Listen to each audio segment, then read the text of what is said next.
नमस्कार, मैं अनुनय झा, डीएम महाराजगंज। आज हम आपको हमारे पोलिंग बूथ पे जिन अधिकारियों की ड्यूटी रहती है और उनका क्या काम है और मतदाताओं को किस तरीके से अपने पोलिंग बूथ में जाके अपना वोटिंग करना है, उसके बारे में प्रशिक्षण देंगे। सबसे पहले पोलिंग बूथ के जो प्रिसाइडिंग ऑफिसर होते हैं उनको हम पीठासीन अधिकारी बोलते हैं, जो कि पोलिंग बूथ पे व्यस्त रहते हैं अनेक कार्यों में।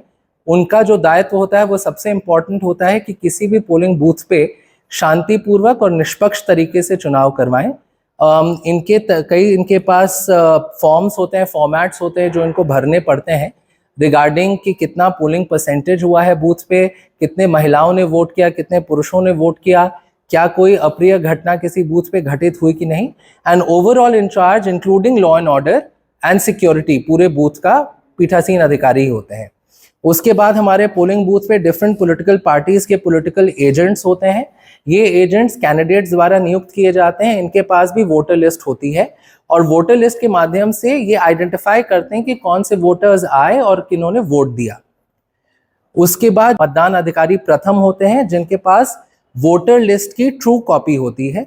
इन्हीं के पास जो भी वोटर होते हैं वो आते हैं, वो अपना एक वोटर इंफॉर्मेशन स्लिप और एक आई कार्ड, जो कि इलेक्शन कमीशन ऑफ इंडिया द्वारा निर्धारित आई कार्ड्स हैं, एपिक के अलावा वोटर कार्ड के अलावा 12 ऐसे आइडेंटिफिकेशन कार्ड्स होते हैं, उनको दिखाते हैं।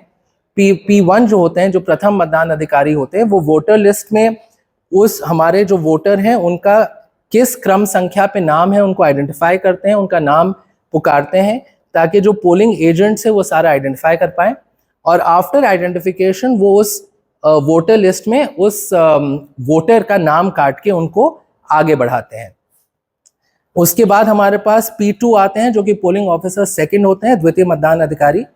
इनके पास एक पर्ची रहती है जिसमें वो लिखते हैं कि किस क्रम संख्या में वोटर द्वारा अपना वोट दिया जा रहा है। सपोज कीजिए मैं पहला वोटर हूं बूथ पे, तो मुझे इस पर्ची में वो लिखेंगे कि मैं पहला वोटर हूं, और मेरे लेफ्ट हैंड की तर्जनी पे वो अमिट स्याही लगाते हैं जो इनडेलिबल मार्क होता है, जो कि आइडेंटिफिकेशन होता है कि अब मैं वोट करने जा रहा हूं। इसके बाद हम जब P2 से आगे जाते हैं तो P3 जो हमारे तृतीय मतदान अधिकारी होते हैं, उनके पास रिस्पॉन्सिबिलिटी रहती है कंट्रोल यूनिट की, यानी ईवीएम की जिम्मेदारी रहती है। उनको हम ये क्रम संख्या वाली पर्ची देते हैं और फिर उसके बाद वो हमारा जब इंडेलिबल इंक जो अमिट स्याही है उसको जब चेक करते हैं, उसके बाद हमें वो अलाउ करते हैं आगे जाके वोटिंग के लिए। इनके पास जो कंट्रोल यूनिट है उसी से हम अपनी वोटिंग की पूरी प्रक्रिया संपन्न कर पाते हैं। उसके बाद जो भी वोटर होते हैं वो आते हैं फिर वोटिंग कंपार्टमेंट में।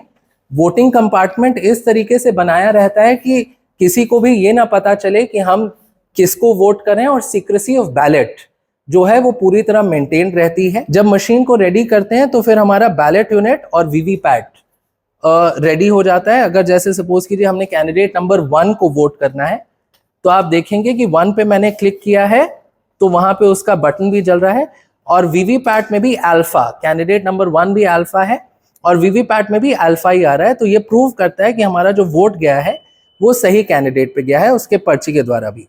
वंस वोटिंग प्रक्रिया पूरी कंप्लीट हो जाती है, उसके बाद वोटर अपना वोटिंग बूथ से निकल के अपना वो एग्जिट कर जाते हैं, और इसी तरीके से किसी भी बूथ पे वोटिंग की प्रक्रिया पूरी तरह कंप्लीट की जाती है।